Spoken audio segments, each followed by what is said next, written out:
Insperity presents the Small Business Advocate Show with Jim Blasingame, brought to you by FedEx, CareerBuilder.com, and Palo Alto Software. This is a copyrighted production of Small Business Network, Inc., all rights reserved.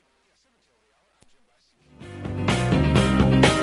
alone in the dark, even though time and time again I see your face smiling inside. We're back at 7 till. I'm Jim Blasingame. Well, Chicago bringing us back.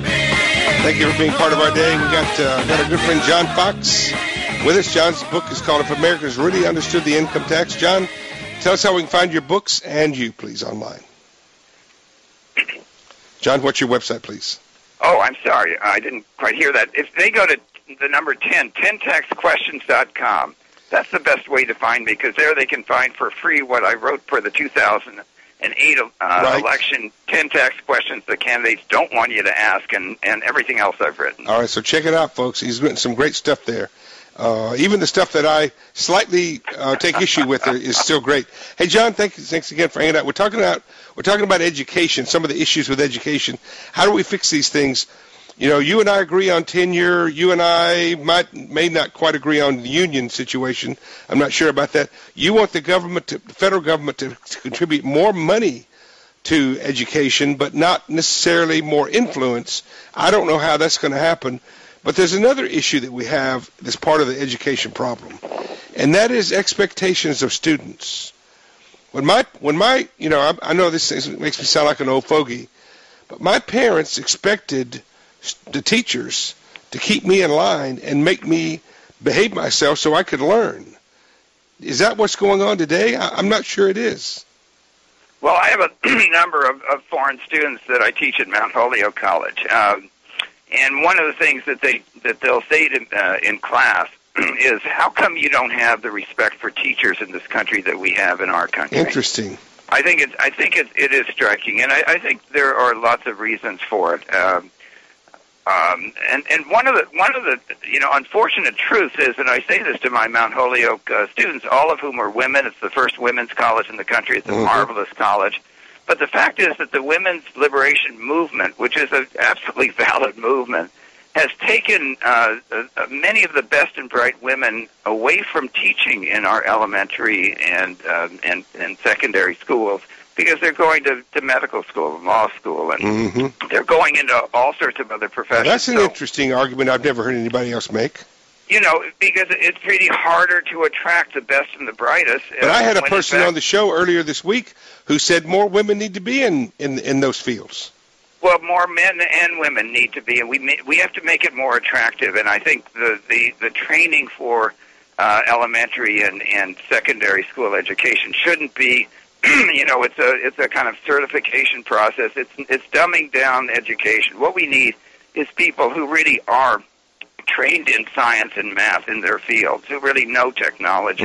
We need to put computers in every classroom. What you're saying is we need to have the kind of connection of education in K through 12 the same way we do in college. I mean, you're not going to let an English professor go over and teach an accounting course just because you don't have anybody over there to teach it. Well, I have a number of students who I ask, would you be willing to teach in an elementary school or in a secondary school, a public school?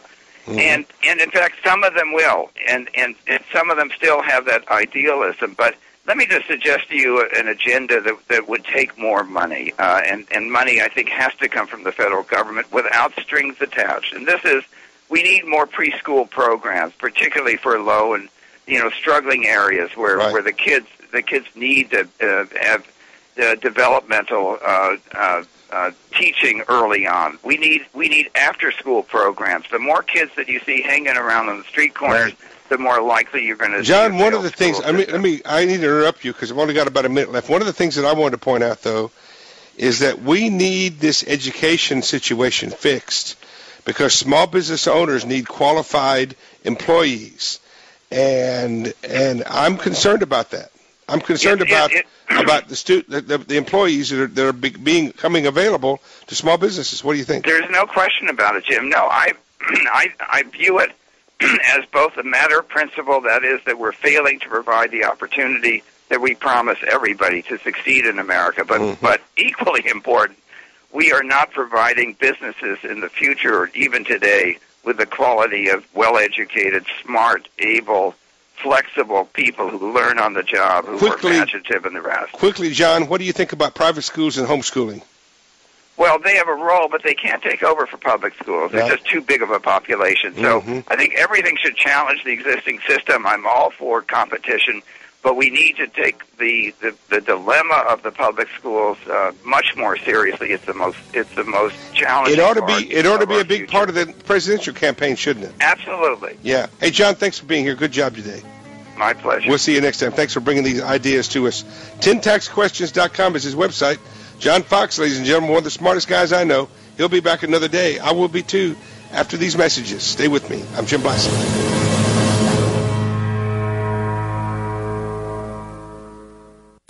Insperity presents the Small Business Advocate Show with Jim Blasingame, brought to you by FedEx, CareerBuilder.com, and Palo Alto Software. This is a copyrighted production of Small Business Network, Inc., intended for the private use of our audience. Except as otherwise provided by copyright law, all other copying, redistribution, or publication without prior written consent is prohibited. All rights reserved.